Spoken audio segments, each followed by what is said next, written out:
Olá, pessoal, no ar mais uma edição do nosso Pensando Bem, na nossa FM Cultura 107,7, sábado pela manhã, estamos reunidos hoje num programa, eu e Juremir Machado, hoje vai ser um programa musical, basicamente.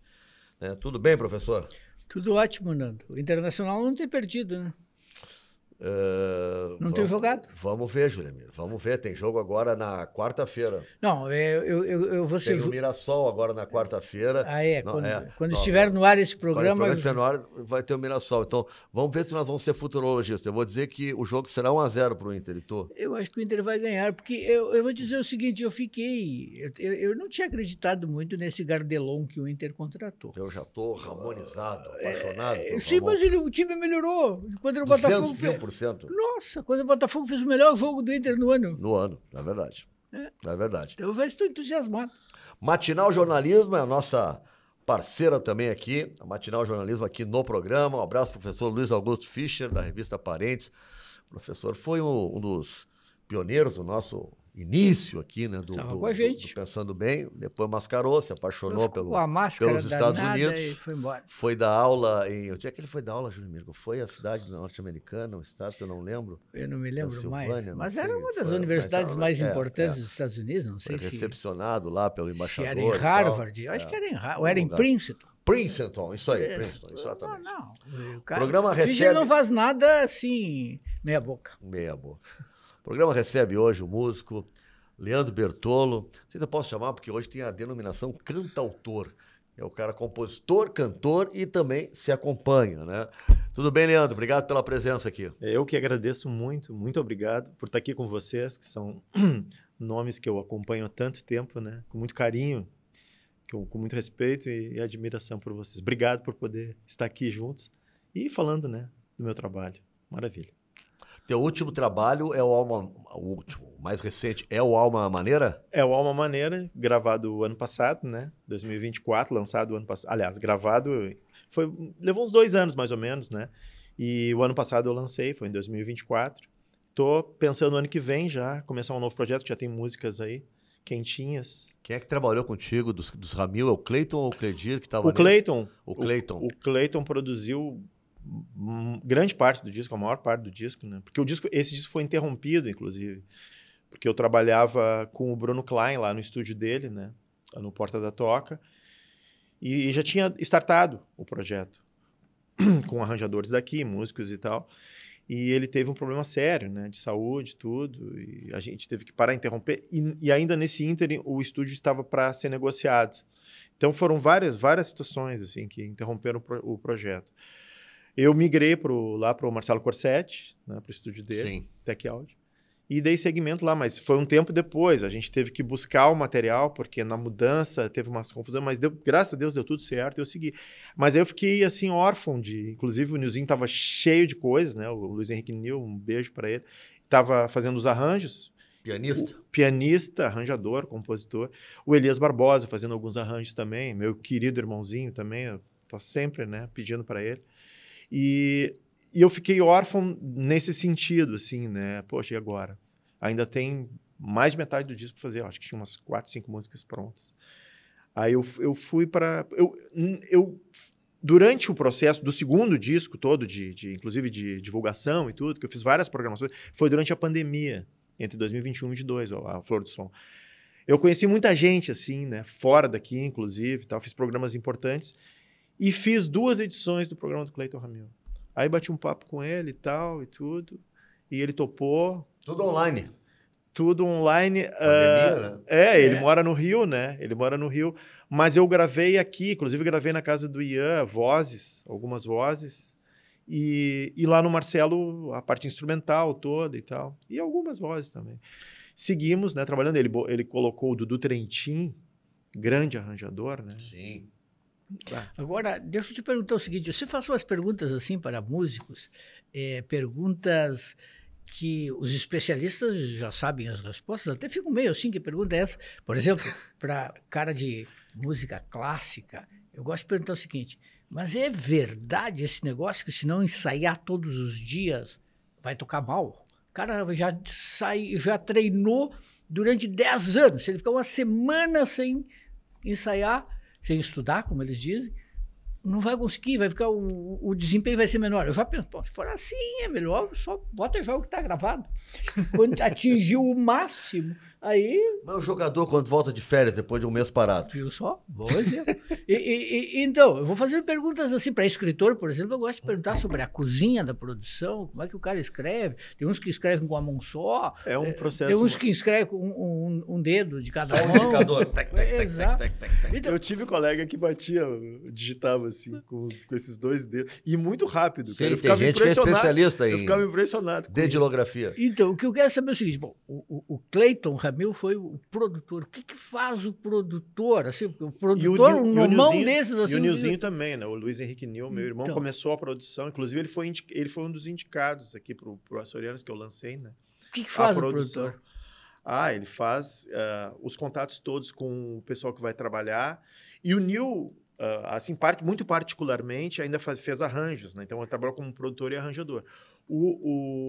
Ele é, assim, encarregado de fazer a leitura do trabalho, digamos assim, em linhas gerais, e indicar, olha, vamos fazer assim, assim, dar um direcionamento.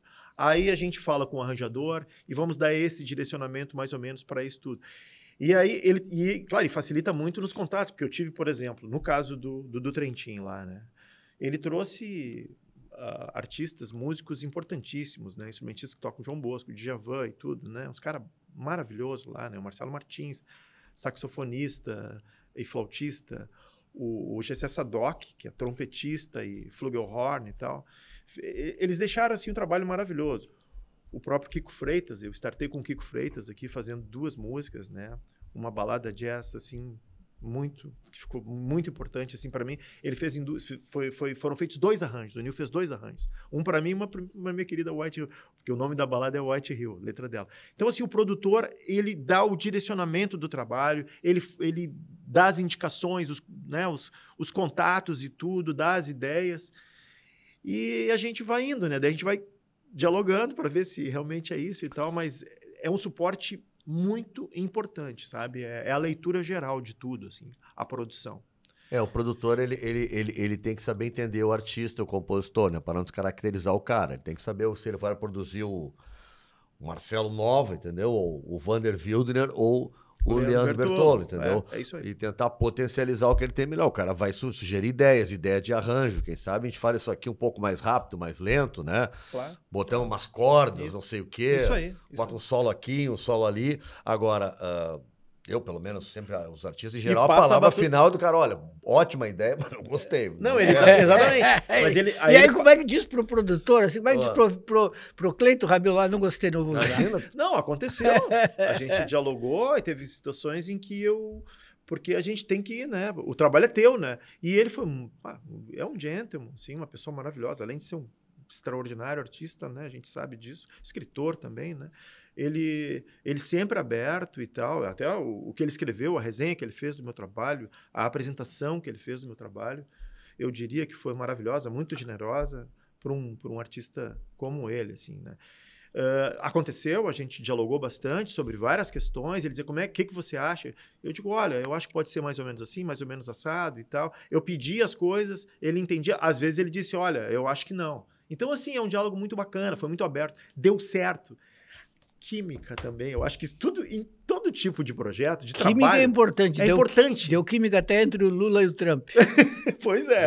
Sem química, rolou um clima, senão não acontece nada. Tirei meu tá de olho. Não, mas Mas ele usou essa expressão, né? Usou, deu química. Rolou um clima legal entre nós. Mas aí o que acontece? Aí o produtor, ele passa a batuta pro arranjador. E o arranjador, então, baseado mais ou menos nas ideias, né? As coisas vão, então, tomando um direcionamento daí do arranjo e tal. Mas, assim, sempre o artista, ele precisa dar, né? No meu caso, né? Eu sempre gosto de dizer, olha, isso, aquilo e tal, talvez assim, talvez assado e tal. Até as coisas ficarem concebidas e a gente conseguir daí gravar, né? Passar a parte instrumental. Normalmente, primeiro, claro, a parte instrumental, depois a gente bota as vozes, né? Em cima. Então, é um trabalho realmente muito bonito e dá trabalho. E esse teu terceiro disco, todas as músicas são composições tuas? O segundo e o terceiro disco, todas as músicas são minhas. No segundo disco eu fiz várias letras, eu acho que eu fiz umas 9 ou 10. Nesse terceiro disco eu fiz 3, 2 ou 3. A Dona White Hill começou a me passar, porque ela gostou do negócio. No segundo disco ela fez a primeira, a Flor do Som. Nós estávamos brincando lá em Gramado, lá e tal, não sei o quê, e ela meteu, eu achei maravilhoso. Depois fizemos Luz do Amor, juntos também, ela fazendo letra.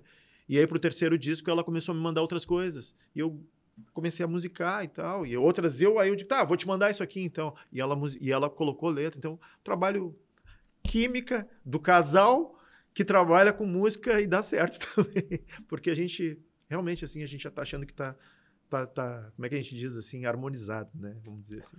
Bom, vamos ver uma coisa, Leandro?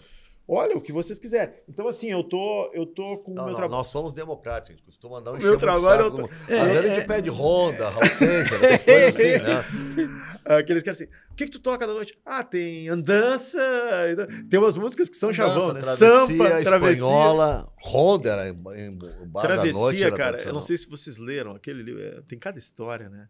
Como é que é aquele livro escrito pelo Márcio Borges, né? Os Sonhos Não Envelhecem, que conta a história do Clube da Esquina. E, claro, encabeçando tudo, Milton Nascimento, né? E quando ele foi apresentar no festival, depois de muita coisa, assim, aí o Márcio conta assim, eu fui lá assistir, aí tava meio sentado, não tinha nem sobrado lugar, né, e tal, me sentei meio que numa escada e tal, aí vi um cara magrinho, assim, e tal, o cara tava emocionado, sentou do meu lado, e nós começamos a ver, aí quando o Milton entrou e cantou, e esse cara veio e me abraçou, começou a chorar e disse, essa música é a música mais linda que eu já escutei em toda a minha vida, era o Gonzaguinha. Olha só, beleza de história. Que história linda, né? Eu acho essas histórias tão fantásticas. Tem histórias assim que são legais. Outro dia, o Caetano foi homenageado no programa do Serginho Groisman, Altas Horas. E aí ele contou como é que ele conheceu, ele e o Gil se conheceram. Foi na rua e tinha um amigo em comum. E aí o cara apresentou os dois, eles ficavam conversando, o cara ficou meio de lado, assim, só eles falavam. Sensacional. Esqueceram, cara. Esqueceram, cara. Mas é impressionante a relação que eles criaram, esses dois. Os dois é incrível. Aquilo ali, pois é, a química, né, de trabalho é impressionante. Os caras foram até casados com irmãs. É verdade. A Dedé e a Sandra eram irmãs. Esse eu não sabia. Dedé e a Sandra. Porque o Caetano casou poucas vezes, acho que foi só com a Dedé e com a Paula, mas o Gil teve mais esposas, né? O Moreno, por exemplo, é filho da Dedé. O Moreno é filho da Dedé. Ele era primo da...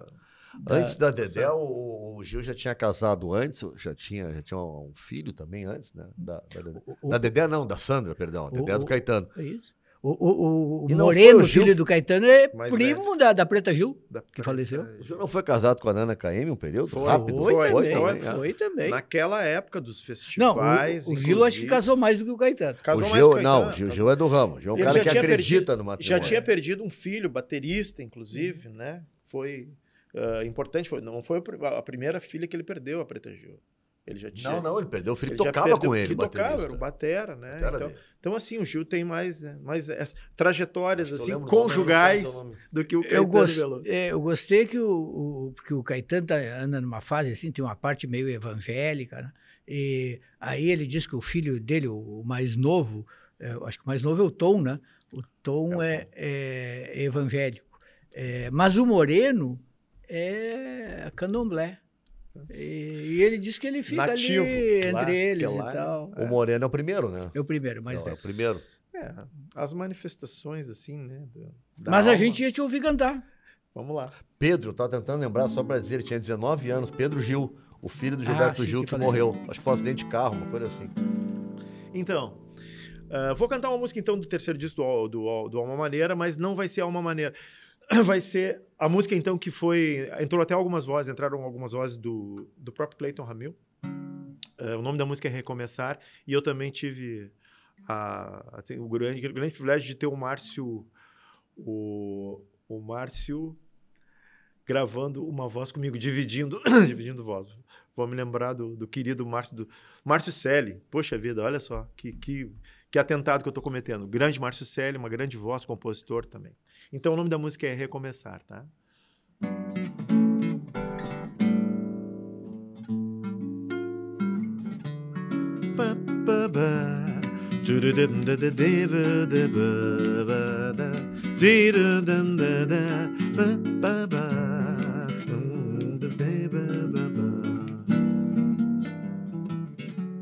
Eu tenho o poder do amor, você também tem. Uma força que vem da alma, por trás do que você pensa saber. Um dia comum é um dia sagrado. Na forma mais simples de olhar, todo o universo quer você. Ame tudo outra vez, com toda a leveza de ser. Um sorriso, um riso no olhar, e o tempo volta a brilhar. Eu tenho o poder do amor, você também tem. Uma força que vem da alma, por trás do que você pensa saber. Um dia comum é um dia sagrado. Na forma mais simples de olhar, todo o universo quer você. Ame tudo outra vez, com toda a leveza de ser. Um sorriso, um riso no olhar, e o tempo volta a brilhar. Recomeçar é compreender, olhar em frente e saber que a roda gira mais que um bambolê. Recomeçar e compreender. Quanto tempo sem saber, como é triste entender. Todo espelho quer você. Bravo! Leandro Bertolo aqui no nosso Pensando Bem. Gente, olha só, está sendo lançado agora pela editora Sulina, Face a Face. Novo livro de Juremir Machado da Silva. Tu sabe quantos livros tu já lançaste, Juremir? Individuais, esse aí é o 48º, 48. 48 Ele livros. vai ser lançado dia 1º de novembro na Feira do Livro. Opa, já na feira então. Às 15 horas. Vai ter um papo lá e depois vai ter autógrafos. E esse livro aí, Nando, é o seguinte, Sobre jornalismo de opinião. pois é, assim, ó, quando no auge do bolsonarismo não dava a censura começou a pegar, estava difícil. Então, muitos dos textos aí eram para publicar no Correio do Povo, por exemplo, e não deu para sair. Então, quando não saía lá, eu colocava no Facebook, eu inventei uma cartolinha, como a gente diz em jornalismo, um título assim de sessão, Face a Face. E aí eu jogava ali. Então, tem textos que não saíram lá, porque não passou, e tem textos que eu nem mandei, porque aí eu já fui ficando meio... Descrente. Esse não vai entrar. Não vai, esse não passa. Mas aí eu precisava escrever. Aí eu escrevi... Foi uma fase que tu exercitasse muito o teu lado mais poeta ali. Escreveu sobre as tuas lembranças da infância, tudo. da adolescência. Porque, na verdade, era um espaço muito livre, assim, durante muito tempo. Podia ser cronista, podia ser ensaísta, podia ser articulista, podia ser poeta, podia ser comentarista esportivo, então fazia um pouco de cada coisa. Mas no auge da política, tu acaba ficando na política, até porque eu escrevia muito sobre política. Mas aí a política começou a dar problema. Ele me irritava às vezes nas colunas dele. Eu estava na RBS, na Rádio Gaúcha, e ele escreveu uma coluna sobre as equipes de esportes. E dizendo que a Guaíba não devia nada para a Gaúcha. E a coluna era tão boa, tão bem argumentada, tão bem escrita, que me irritou profundamente. É mesmo? Sim, repercutiu lá na nossa redação. Claro. E Mas depois ela era tão bem escrita, entendeu? Que aquilo... Matar esse cara ainda. E tu estavas Eu estava na Rádio Gaúcha. Na Gaúcha na época. E ele elogiando a concorrente. Não, ele trabalhava na outra já. Ele já estava lá. Estava elogiando onde ele trabalhava. Mas é isso que eu estou dizendo. Ele elogiava a tua concorrente, que era a Guaíba na época, né? Mas ele estava lá, né? Então, mas o Nando Gross, depois foi para Guaíba, fez um trabalho esplêndido espetacular, lá. Né? O Nando Gross é o único cara que eu conheço que pediu demissão da Rádio Gaúcha. 2 vezes. 2 vezes. Os caras não pedem, os caras querem ficar lá. Cada um com as suas razões, não. Claro. Mas o Nando pediu demissão 2 vezes. Esse desapego. E eu compreendi o Nando. O Nando pediu demissão 2 vezes porque ele queria executar projetos, fazer mais do que lhe era permitido fazer lá. Eu acho isso maravilhoso. É tão importante isso, né? Assim, essa questão que ele traz, né? Que o Jeremir tão, né, proficientemente traz, porque é costume da nossa espécie isso, assim, o apego. O que eu vou fazer? O que eu vou fazer? As pessoas têm medo de se aposentar, as pessoas têm medo de finalizar projetos. O que eu vou fazer depois? Tem tanta coisa para fazer. Tanta coisa. Até uma expressão, né? Que é a tal zona de conforto. Né? A zona de conforto, que é uma ilusão. Segue a tua intuição, que a tua intuição, conforme tu já fizeste, né? Te proporcionou novos horizontes, né? Que tu tá trilhando aí de forma tão maravilhosa. Esse cara, para mim, assim como analista esportivo, mestre. É um mestre. Ô, Leandro, tu tens uma mudança na tua vida, onde tu tem tu começasse a ver de uma forma diferente o mundo e tal, um problema de doença. Eu queria que tu contasse um pouco isso. Sabe? Quando a gente acha que vai morrer, sabe, Jeremia? Que algumas coisas acontecem na cabeça. O Leandro tem isso, teve isso na vida dele, né? Eu em 2019, porque a minha vida vinha de uma forma, vamos dizer assim, normal no contexto que a gente, né, vem trilhando e tal, naquela normalidade. Aí, de repente, eu já tava tendo algumas dores de cabeça que eu tava achando estranho aquilo, sabe? Aí, um belo fim de semana, um domingo, a gente foi no shopping, eu e a minha esposa e tal. E aí eu me senti estranho, me senti meio tonto e tal. Fiquei parado, vai fazer tuas coisas. E aí voltamos, quando nós voltamos, eu fui tomar banho, achei estranho, mas dormi aquele domingo. Na segunda-feira, eu saí de manhã cedo bem, me acordei bem, mas quando eu vi, eu tinha que passar no estúdio primeiro e depois eu ia para o meu emprego. Me aposentei agora em maio, final de maio, e trabalhava, né, na Justiça Eleitoral, ainda era servidor. Mas eu me perdi completamente, tal, lá pelas tantas eu estava no outro lugar completamente diferente, lá no centro, não era na Cidade Baixa. Raspei num carro, o cara gritava, eu parei o carro, aí ele me viu assim, tem alguma coisa. Aí liguei para casa, pedi para ela ir, ela pegou o carro, levou para casa, ela foi de aplicativo, levou para casa, fez um reiki, ela faz reiki e tal. Vamos para o hospital, falei, vamos para o hospital. Chegamos lá, ressonância magnética e... O que tu tem? Não sei. Quanto tempo? 1h20. Passou 6 minutos, espera. A partir de ali eu apaguei. Enfim, eu tive um AVC hemorrágico, tá? Em junho de 2019. Olha. Um AVC hemorrágico, e ali foi numa segunda-feira. Aí minha esposa, eu apaguei, né? Eles me deram alguma coisa lá. Chamou o meu irmão e tal, para resolver o que ia fazer. Na quarta-feira eu estava fazendo cirurgia, na região da visão, né? Muito sangue aqui atrás e tal. Foi tudo feita a cirurgia, o médico disse, não, eu tiro com a mão e tal. 2 médicos me operaram, um amigo nosso da família. Eu sei que na quarta eu fiz a cirurgia, na sexta-feira eu fui para o quarto já, na sexta-feira à noite, eu comecei a me sentir melhor. No domingo o médico disse, tu quer ir para casa? Eu quero. Aí começou um processo de recuperação, ou seja, eu fiquei uma semana, fiquei de segunda a domingo no hospital. Na segunda-feira, a partir dali, eu comecei um processo de recuperação até o final do ano. Eu não tive nenhuma sequela assim de movimentos, nenhuma sequela de fala, nenhuma sequela de... né? Mas eu achei que eu não ia mais conseguir dirigir. Dirigir eu achei que eu não ia conseguir mais. Mas no final do ano, eu já tinha botado até meu carro para vender. No final do ano, lá perto do Natal, peguei o carro.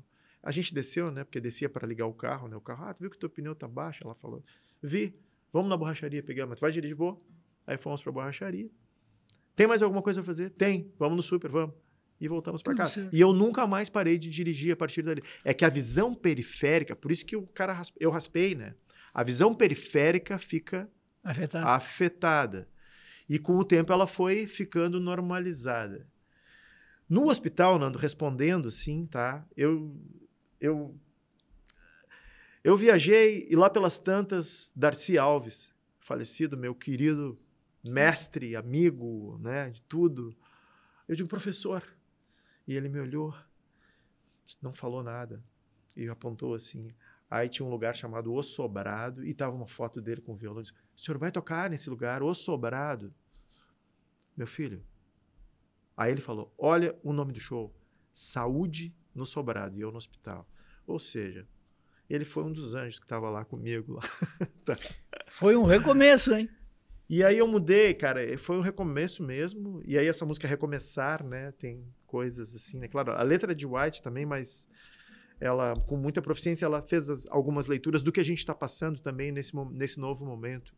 Agora, Leandro Bertolo, os franceses têm mania de fazer uma coisa que eu acho interessante, que eles dizem assim, fulano por ele mesmo. Quer se definir? Quer se definir. Leandro Bertolo por ele mesmo. Leandro Bertolo por Leandro Bertolo. Olha, hoje eu sou assim, uma pessoa muito da simplicidade mesmo. Eu começo pela simplicidade. Tá? Muito embora a gente tenha ambição, tenha planos, tenha projetos, que a gente tem que pensar grande. Tá? Mas a vida simples. Eu moro num sítio onde eu cuido. Eu me lembro das nossas conversas, houve um tempo que a gente teve. A gente estava conversando bastante por telefone. Estava no sítio. Eu estava no sítio, eu tinha mudado não fazia muito tempo e tal, nós estávamos batendo um baita papo lá. E eu, assim, estou muito feliz. Eu nunca imaginei. Depois, por isso que nós falaram mais. Não, aí a gente entrou em conflito, né, Juremir? Não, claro que não. Claro que não. Claro que não, óbvio que não. Mas é assim, um vai fazer uma coisa, vai fazer outra. Cada um foi pro Mas lado. aí foi isso, assim, eu lidando com os animais, lidando com a natureza, eu estou muito feliz. Eu nunca imaginei. Porque eu imaginava assim, perto de me aposentar, eu vou morar na praia. Eu sempre gostei muito de praia. Mas, e nunca pensei que eu fosse gostar tanto de estar na natureza, né? Assim, cara, é outra coisa. Simples, hoje, música mesmo, definido através da música, que sempre me acompanhou. Mas aí, quando eu cheguei na encruzilhada, ali nos anos 80, né? No final dos anos 80, o que eu vou fazer? Vou seguir? É uma coisa difícil, o que eu faço? E aí resolvi, então, entrar na carreira pública, fazendo concurso e tal, enfim. Me defino como um ser com muita simplicidade, a espiritualidade muito forte em mim, não assim, tão somente o espiritismo conforme codificado por Kardec e tal, mas um pouco mais além do que coisas que eu, né, é uma conversa mais longa, numa dimensão um pouco mais alargada, espiritualista. É assim que chama espiritualista?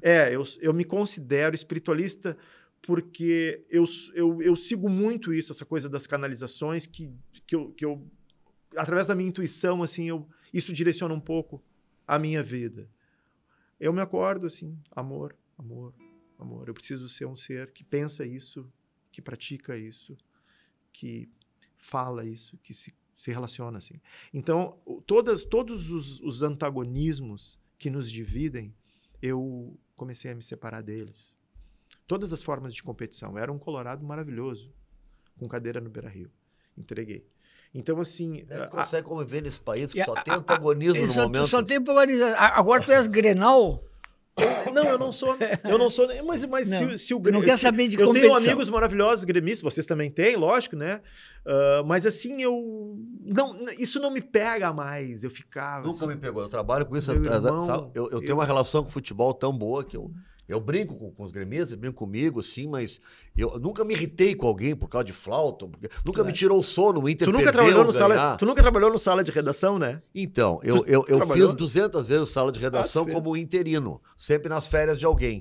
Um dia eu disse, já era primeiro comentarista, tudo, eu disse, olha, eu gostaria de trabalhar no sala de redação, não só nas férias do Juremir e do Leandro, eu gostaria, só para vocês saberem, eu tenho ambição de trabalhar aqui.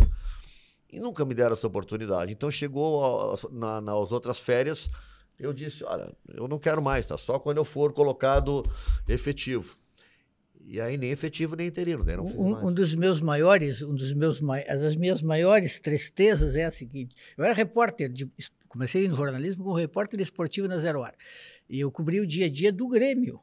E não do Inter. Eu lembro. E aí...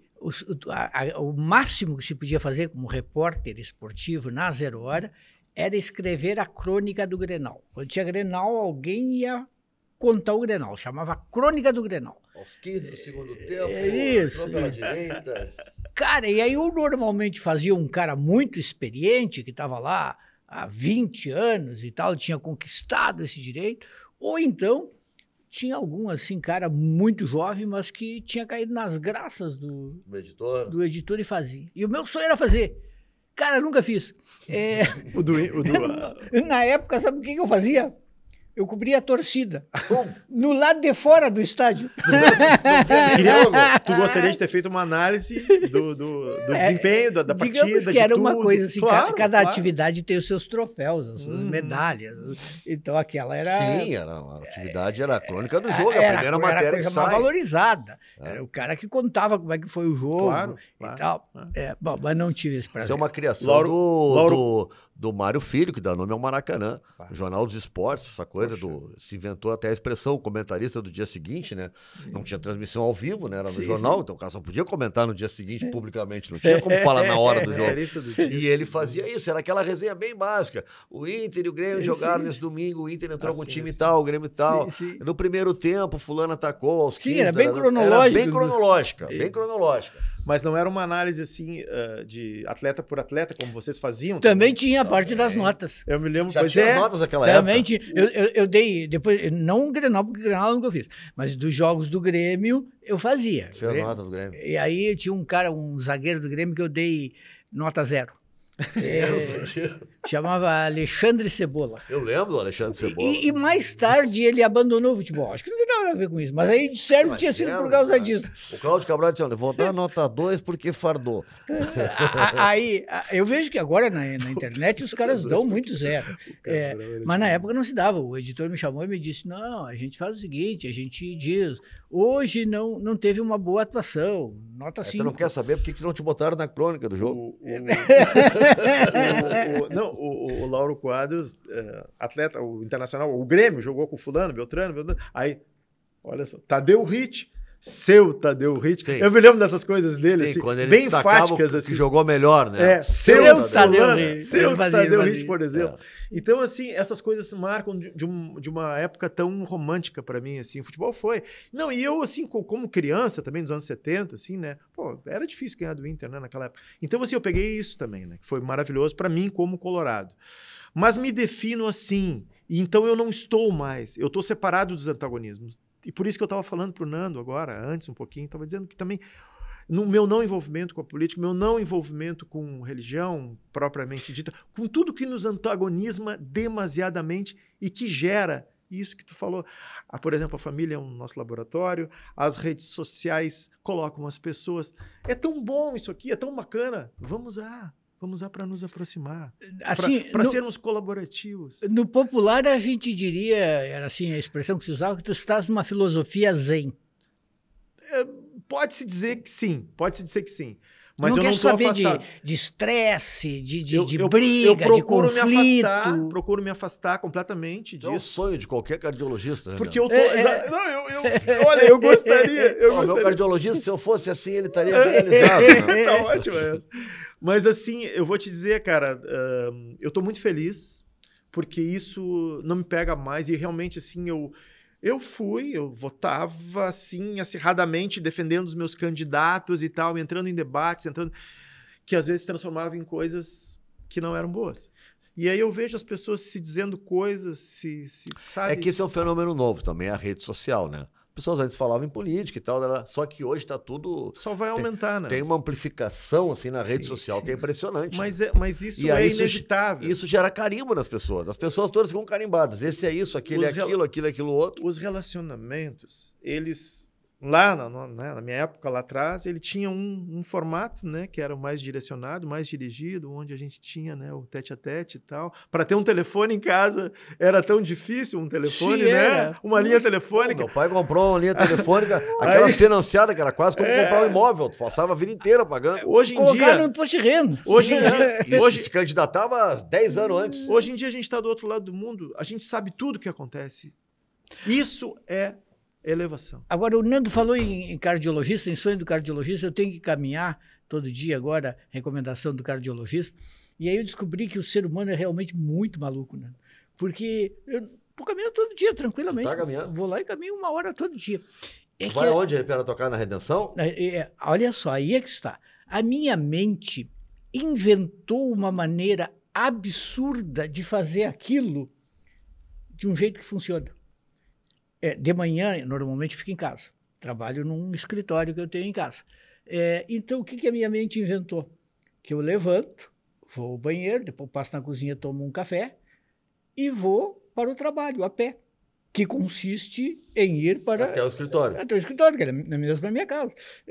Assim, é uma longa caminhada. É uma longa caminhada de 1 hora até chegar no escritório. Mas é ótimo isso. Olha só, cara. Sai pra rua, dá uma belíssimo... volta e pode fazer o mesmo trajeto. É um belíssimo projeto, cara. Pode fazer o mesmo trajeto todos os dias, Todos que os o trajeto dias. de casa até o escritório. Grande ideia, Júlio. Tu tá Muito caminhando de bom. amanhã, então. De manhã, Cara, antes de trabalhar. como é importante, né? A atividade física, como é importante tudo estar, né, em equilíbrio, assim, cara. A gente tem que prestar atenção nessas coisas. Eu entrevistei esses dias um cardiologista, casualmente o meu, né, lá na TV, e ele falava sobre isso. Olha, existem vários medicamentos, remédios novos, procedimentos novos, mas a coisa mais antiga que mais funciona é a qualidade de vida. Alimentação, vida saudável, né? Procurar não só também se estressar. Por enquanto, eu estava dizendo o seguinte, eu tinha concluído das caminhadas até agora o seguinte, que na hora de caminhar é muito chato, mas depois de ter caminhado, aí é muito bom.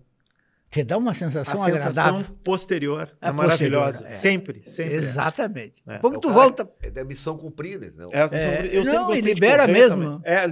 Libera a endorfina. A endorfina, essas outras coisas. E caminha com fone, alguma coisa? Não. Eu também não gosto. Todo mundo me fala isso, mas eu, na verdade, o que eu acho legal de caminhar é poder ter aquele tempo para mim, para minha mente.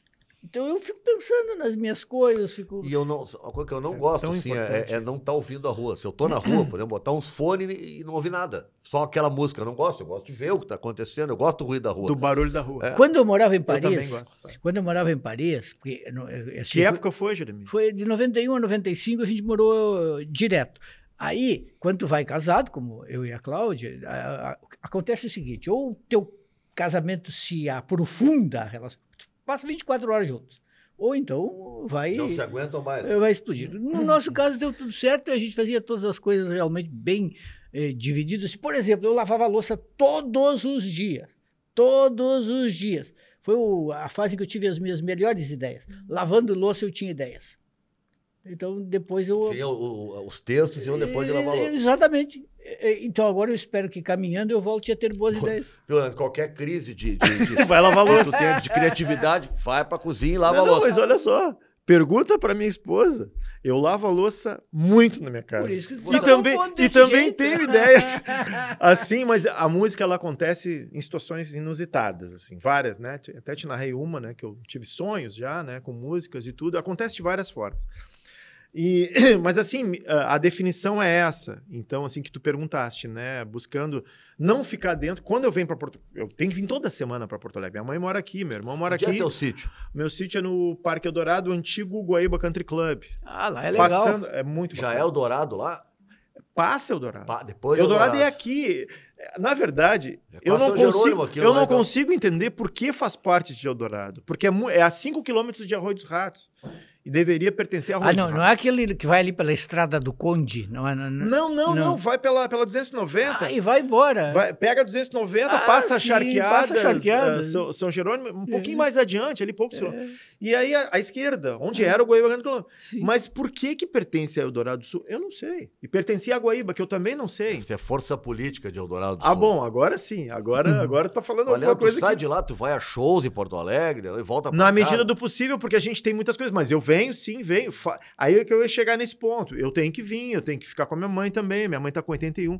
E eu venho para fazer coisas, né? Eu quero ver se continuo cada vez mais acompanhando os meus colegas, né? Grandes músicos que eu tenho aí. Mas eu venho, acompanho, assisto tudo. Mas cada vez que eu venho para Porto Alegre, a gente sente, a coisa energética é diferente, né? Do que tu tá no meio da natureza e aqui, né? É muita energia diversificada. E isso tá pegando bastante, assim. Então eu tô, assim, a música, mais foco na música mesmo. E a minha música é MPB, genuína, né? O Juremir me deu a honra no meu primeiro disco, que eu tinha ali 3 músicas só no primeiro disco, eram 3 músicas minhas. Me lembro. E ele, com muito carinho, ele fez uma resenha, uma apresentação muito generosa. Muito obrigado mais uma vez. Ora, e foi um privilégio para mim, Juremir. Foi com alegria. Eu startei o samba ali, né, bastante, que eu estava muito focado no samba. A minha música nunca foi só isso, né? Eu tô trabalhando na noite tem que tocar de tudo, né? Mais de 30 e tantos anos. Mas ali eu startei focando mais nisso. E aí agora eu abri, né? A partir da Flor de Som, e agora é esse novo disco, o Alma Maneira, e sigo... O Alma Maneira saiu físico também ou tá só nas plataformas? O Alma Maneira foi um primeiro disco que não saiu físico. Mas todos os 13 estão nas plataformas, em todas, pela Trattori. Em todas as plataformas. Trattori. Pela Trattori, né? Eu divulguei pela Trattori, mas tu vai no Google, vai na Apple, vai no Spotify, Deezer, tudo. Tu estás numa fase assim que tu não queres incômodo, então imagino que não vai querer dar opiniões fortes sobre a pergunta que eu vou fazer. Eu li agora uma declaração do Caymmi, qual deles? O Dori, dizendo que a música brasileira está num momento terrível de mau gosto. Olha, o Dori é mestre, né? O que a gente pode dizer sobre isso? Eu não sei se mau gosto, tá? Mas eu sinto isso. Agora viajando, inclusive, né? Que eu tive o privilégio de ir para Paris também e tal, e vendo um pouco da música mundial, assim, e tal. Eu achei até que era uma coisa globalizada mesmo. Mas não é. Eu acho que a nossa música realmente ela teve um decréscimo, assim, vamos dizer, de qualidade, bastante. Eu sinto, assim, que aquela geração dos anos 80... A geração dos pós-Bossa Nova, ali, anos 70, foi, para mim, a época de ouro da música, né? A Bossa Nova é que nem a seleção dos 70. É que nem a seleção de 70. Aí depois veio os anos 80 trazendo uma outra visão, que eu acho que tem muito a ver, né, com o meu querido Nando Gross, o rock and roll. E eu vi o Herbert Viana falando uma vez, com muita proficiência também, achei muito bacana ele dizer, não, era muito bacana ver o Alceu Valença lá nos anos 70 tocando lá na faculdade e tal, mas quem trouxe para o palco a estrutura, uma sonorização competente, um trabalho de luzes, um trabalho de... foi a minha geração, dos anos 80. A gente começa a ver as grandes produções brasileiras a partir dos anos 80 mesmo, né? De grandes bandas e tal. Mas assim, é porque a tecnologia ajudou, porque eu assisti, ainda adolescente, a Rita Lee com o show Ovelha Negra no Gigantinho, tá? Cara, era assim uma coisa, parecia do outro mundo, entendeu? Futurista, cheio de luzes, um baita de um som, iluminação, né? Aquela fumaça, que é o gelo seco, sei lá o que era, vermelho, azul, roxo. Era uma coisa visualmente muito legal de ver. Mas não era comum. Não era comum. Mas não era comum, é isso que ele quis dizer. Os Secos e Molhados fazia isso também, e outro que contribuiu... Durou muito pouco tempo, né? Os Secos e Molhados. 2 anos, né? Outro que contribuiu para isso foi o Jorge Ben, na época em que ele era Jorge Ben. A música dele... Botava pra dançar mesmo, era show. E já naquele momento o Sérgio Mendes já pegou a música dele lá, quer dizer, a música dele se projetou muito, né? Muito pelo mundo, nos Estados Unidos, né? Imagina, naquela época. Então, assim, eu vejo realmente, eu acho que o Dori, né? O Dori tem razão. Assim, eu não defino assim, mau gosto, mas eu defino como a coisa da qualidade, realmente, assim, eu acho que nós temos muita capacidade. A verdade é que deve ter gente muito boa fazendo, produzindo, mas aquilo que se consome, mas isso é midiático também. Eu acho que a mídia fica colocando essas coisas, né? E aí as pessoas vão consumindo, aí ficam acostumadas a consumir isso e vão querer consumir sempre, né? Na minha opinião, acho que a qualidade precisa melhorar. Tem muita música, às vezes, que eu acho que falta verdade nas músicas. Assim, hoje está muito fácil assim, de compor, de fazer música. O cara é compositor sem instrumento, com inteligência artificial hoje. Né? Então tá tudo meio pastelão, assim, meio parecido. Mas eu concordo, mas se o cara olhar, tem muita gente fazendo música boa. É que o Dori tá olhando, né? Talvez, precisa de TV. Precisa de falando do sertanejo. Precisa de oportunidade. É só o que toca, né? A oportunidade é que dá a condição, né, do artista. Quem não tem oportunidade, né, naquele período dos anos 70, onde chegaram aqueles cearenses todos lá, né? Nossa, aqueles cearenses eram bons. A Elisa ajudou eles, né? Ajudou o próprio Zé Ramalho, ajudou o Belchior naquele momento difícil deles. Olha a capacidade desses caras, né? Quer dizer, tendo alguém que deu porque ela foi também ajudada no Rio, graças a Deus, né, quando ela chegou. Então, assim, o Vinícius quantos ajudou, né? Então, assim, a oportunidade, né, no momento. Então, assim, eu acho que é o que tu falou, né? Eu continuo sendo influenciado pela seleção de 70 da música popular brasileira, mas eu procuro dar um foco também um pouco mais amplo para isso, para não ficar para trás, né? Assim, né? A gente faz através dos arranjos, através, né, de músicos que também pensam, né, um pouco mais. Vamos ouvir outra? O que vocês quiserem. Autoral? Sim. Então vamos lá. Bom, eu toquei Recomeçar do terceiro disco. Tem um, né?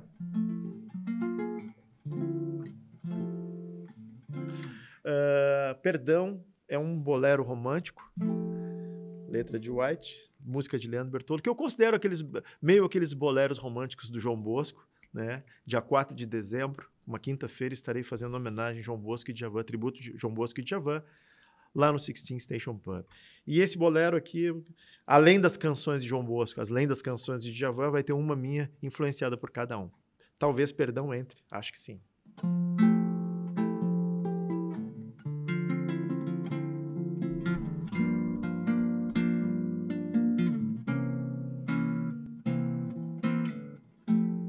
Sonhei assim, cantei pra mim, fingi não entender essa história com você,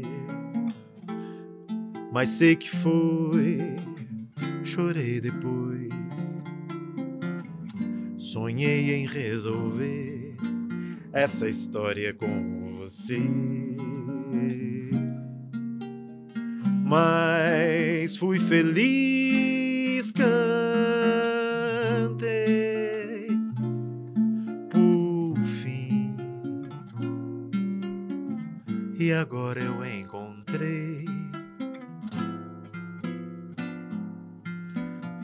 saudade em você. E agora eu encontrei saudade em você.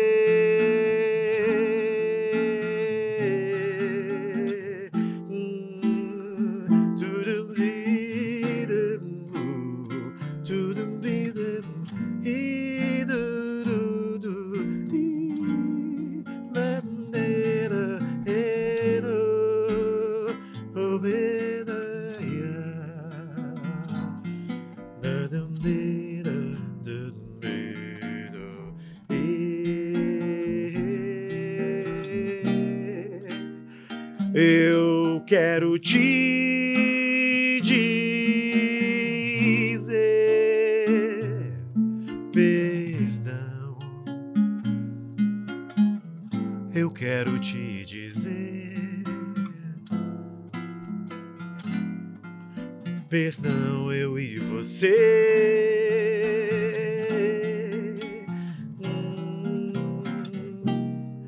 Eu quero te pedir perdão, perdão, eu e você, perdão, eu e você, te pedir perdão.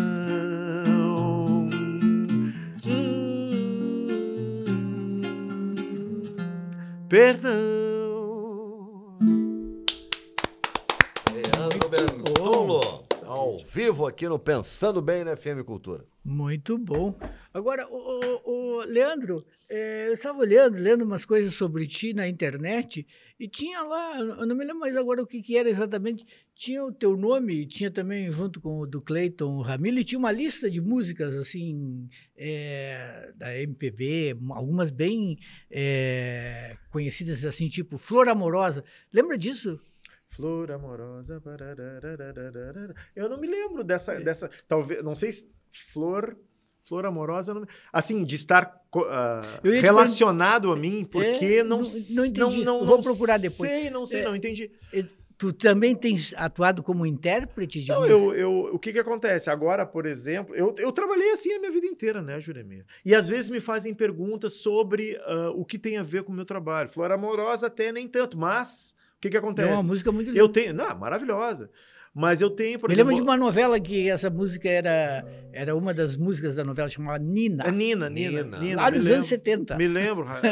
Antônio Fagundes, Regina Duarte. Me lembro. Novela das 10, novela né? Das 10, bem tarde. Mas o que acontece? Novelas das 10. O professor Darcy, por exemplo, tocava essa música, né? Então, mas assim, eu tenho inclusive Bolero Choro, né, que poderia ter a ver com isso. Eu não sei, eu não estou lembrado agora em que situação poderia ter sido colocado. Mas em várias situações, várias entrevistas que eu já dei, me perguntam assim, se tu fosse eleger um disco, ou 5 discos, ou as 5 músicas, ou não sei o quê, já me perguntaram. E aí eu coloco, né? Um disco do Caetano, um disco do Gil, um disco do Chico Buarque, que são os meus mentores, né? Djavan, João Bosco, esses caras, Paulinho da Viola. Lembra os lugares que tocasse na noite para nós, Leandro? Assim... O mais recente, o 373. O 373 foi com a banda agora, né? Mas ele tá perguntando... É autoral, digo com músico da noite. Como músico da noite, na minha trajetória, eu comecei lá nos anos 80, em várias casas, né? O antigo Tavas. As casas que já não existem mais, né? O Tavas foi uma delas, né? O Café Charlot, Luz da Cidade, ali como é que é? O Bangalô, que ficava ali, bem ali em cima na Protásio Alves. Ali eu toquei com o Sadi ali, da batera. Sim, o Sadi. Com o Sadi, da Nenhum de Nós. Mas muitos outros, Baribar. Toquei no Baribar muita também. Coisa, cara. Não tocaste com o Nando Gross ainda? Lamentavelmente. nós estamos... Eu toquei no Baribar. Mas nós estamos conversando e vamos ensaiar, né? Vamos ensaiar. Vai rolar uma parceria. Vamos fazer uma parceria aí. É isso aí. Tu falou, agora só para não deixar isso passar, quando tu falou do Cláudio Cabral, na única situação que eu tive o privilégio de me encontrar com ele, eu fiz a pergunta que eu sempre quis fazer para ele. Cabral, quem jogou mais? Carpegiani ou Falcão? É muito difícil, Leandro. Essa é impossível. E ele tem razão. Porque apesar, tu sabe disso, né? Apesar de serem dois grandes, as características diferentes e tal, mas os dois... A resposta, quando o comentarista não quer dizer, porque é difícil dizer, ele fala assim... São posições diferentes. Mas como é que tu vai responder? Eu sou fã do Carpegiani, mas o Falcão foi mais completo. Tu acha que o Falcão foi mais completo que o Carpegiani? Falcão foi o melhor jogador da história do Internacional. O Falcão decidia jogo, era um volante que decidia jogo, sozinho. Aquele jogo contra o Atlético lá, mas o Carpegiani decidiu contra o Fluminense. Mas jogava muito o Carpegiani. Lá no Maracanã. Mas o Falcão está em 7,5, 7,6 e 7,9. Ele está em 7,9. Sendo que 7,9 que ele joga é um absurdo. Não, ali foi um absurdo. É um absurdo. É que o Carpegiani, como dizia o Cabral, se pisou, né? Se pisou. Bem isso. Joelho, né? Os dois joelhos. Não, o Carpegiani, o próprio Falcão também teve que. Todos eles, Julemiro, hoje era um procedimento simples. O Zico, procedimento simples. Cláudio Duarte, com 28 anos, parou de jogar pro joelho. Sofre até hoje. O filho dele, eu fazia academia aqui ainda, quando eu morava aqui. Do Carpegiani. O Alessandro Carpegiani fazia. Aí eu falei, cara, teu pai, eu me rasgando. Aí até eu tenho uma camiseta do Inter onde eu tenho vários autógrafos. Consegui o autógrafo do Carpegiani, nunca consegui o do Falcão. Acho que eu vou te dar para te pegar o do Falcão. É a única coisa que eu tenho de futebol, sabe? Assim, futebol, que eu guardei. Aquela camiseta. Pelo Inter tá vivo. Aquela camiseta, por favor, consegue o autógrafo para botar do lado, nos próximos dias, do lado da foto do Carpegiani. Aí eu falei para ele, né? E ele me disse assim: meu pai teve 3 filhos, homens. Aí ele olha para nós e diz assim: 6 joelhos que não valeram para nada. A outra é vermelha, Júlio. A outra é vermelha. Ele trouxe uma vermelha. Então, vamos ver. São canecas com canecas personalizadas da Alma Maneira, do Leandro Bertol. Essa aqui tá bonita demais, Nando. Olha só. Aí, é linda, né? Tem um QR Code. Que caneca. Com muito carinho. Tem um QR Code ali que, tendo paciência, ele remete para o Alma Maneira o disco. É um QR Code que remete para o disco. Sim, e que ao mesmo tempo ajuda a pessoa a um tratamento para ansiedade. Tem que ter paciência. Tem que ter paciência. Muita paciência. Muita paciência. Mas tá bonita essa caneca, hein? Tá bonito. Tá bonito. Muito bonito. Poxa, que coisa boa. Beleza. Fica com a vermelha e branca, né? Tá, vou ficar com essa vermelha e branca. Vermelha, branca, preta. Não, ele me disse que era pra ti que tu era colorado. Ele me deu uma outra já. Tu também é colorado? Não, o Nando é isento. O Nando é isento. Não é mais.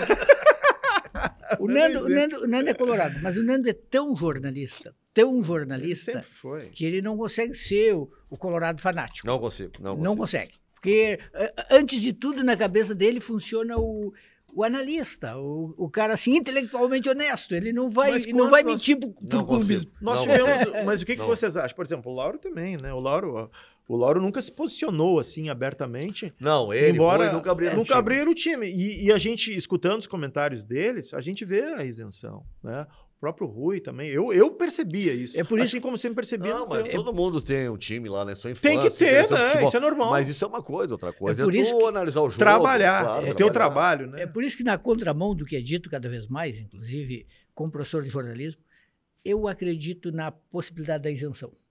Eu acho que é possível ser isento. Outra coisa é dizer assim, as pessoas são isentas a maior parte do tempo? Não são. É fácil ser isento? Não, não é. É a situação concreta. Mas é possível. Mas é possível. É possível. Olha, Eu acho que esses caras aí, quando comentavam futebol, Nando, o Lauro, o Rui, eles eram isentos. Eu também acho. Eu acho que eles eram isentos. Eu também acho. Tinha um clube, mas no momento em que eles atuavam como comentaristas, que eles estavam no microfone comentando, eles colocavam o clube deles entre parênteses. É que hoje tem uma questão assim de tu estar num canal dirigido a esse clube. Então o cara é influenciador de Grêmio, de Inter, entendeu? Por mais que ele tenha uma opinião contrária ao clube naquele momento, foi pênalti ou não foi pênalti? O canal inteiro diz que foi. Você é a favor, Tuti? Né? Então a dificuldade é por ter cobrado de todos os lados ali. É bem complicado. Mas eu não consigo dar uma opinião que não seja o que eu acho mesmo, entendeu? Inventar, não. Eu já notei isso, como tenho convivido muito com o Nando, eu já notei isso. Nando se assumiu como colorado. Eu tenho certeza. Mas ele continua antes de tudo jornalista. Eu tenho certeza disso. Olha, eu acompanho há muitos anos. E é por isso que eu digo sempre, o jornalista é diferente do militante. Completamente E eu diferente. tinha muita curiosidade. Totalmente né? O reflexo é diferente. O jornalista, eu costumo dizer, o cara pode saber o pensamento do jornalista, mas ele está interessado nos fatos, em ouvir todo mundo e a diversidade. E o militante, ele só quer ouvir o que ele pensa. Só quer ouvir o que ele acha que é o que ele acha que é. Então, assim, eu não sei se eu sou isento. Eu não sei se eu sou isento, sabe, assim, em relação a isso. Eu acredito que hoje eu não sofro mais com isso. É diferente, talvez seja diferente. Talvez, eu não ligo mais a televisão para assistir o jogo. Eu não tenho mais, assim, aquele acirramento pela política, nem por uma crença, nada, assim. Por nenhum tipo de coisas que nos antagoniza, né? Nesse aspecto, como eu já falei. Eu não tenho. Mas, assim, eu vou te falar, fica mais fácil. E o cara que trabalha com isso diariamente, eu acho até que os narradores, inclusive. Eu era amigo o Zé Aldo fez a faculdade comigo, nós temos a faculdade de Direito, e o Zé Aldo me dizia, Leandro, eu sou isento, assim, eu me sinto isento. Eu não sei o que né, vocês convivem, mas ele me dizia isso, assim, porque ele diz, cara, a gente se envolve emocionalmente. Às vezes. Zé Aldo largou a isenção. Não é o time. Na política e no futebol. Então agora ele se posiciona. Então ele me disse lá atrás. A gente vai mudando, então, né? O que vai fazer? O Daniel Oliveira, meu amigo também, querido amigo, um grande amigo que eu respeito. Acho um narrador incrível. Eu sei que vocês são amigos. O Leandro, de novo, só para avisar você, acabou. O Leandro está seguindo a filosofia antiga. A filosofia antiga, para ensiná-lo, para ser feliz, o caminho é não desejar coisas demais. O desejo é um perigo. E a outra é não sofrer. Está se transformando em alguma coisa, por exemplo, talvez um estoico. O sonho dos cardiologistas. Quem sabe? Não dá para tocar mais uma? Acabou o tempo. Enquanto sobem os créditos. Rapidinho, mano. Não, um minutinho e meio aí. Pode ser um pedaço de música para nós conhecer. O que vocês quiserem. Vai lá. Eu não sei nem o que agora aqui. Bom, Há uma maneira é o nome do meu último disco.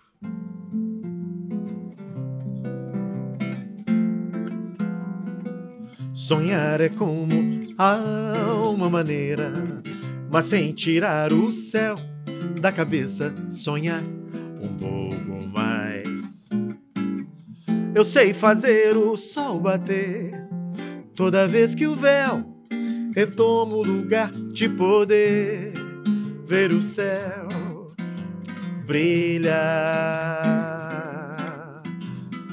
Sonhar é como há uma maneira, mas sem tirar o céu da cabeça, sonhar um pouco mais. Eu sei fazer o sol bater toda vez que o véu retoma o lugar de poder ver o céu brilhar.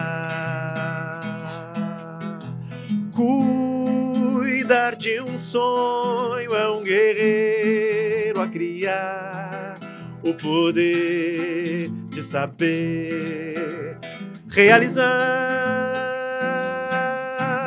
Olha à sua volta, tudo que você quer buscar, um caminho torto que o pensamento há de criar. Não tenha medo, se acaso a entrega chegar, segure firme, está na hora de sonhar. Muito bem! Obrigado. Valeu. Leandro Bertolo aqui no Pensando Bem. Voltamos semana que vem. Tchau. Um abraço, obrigado.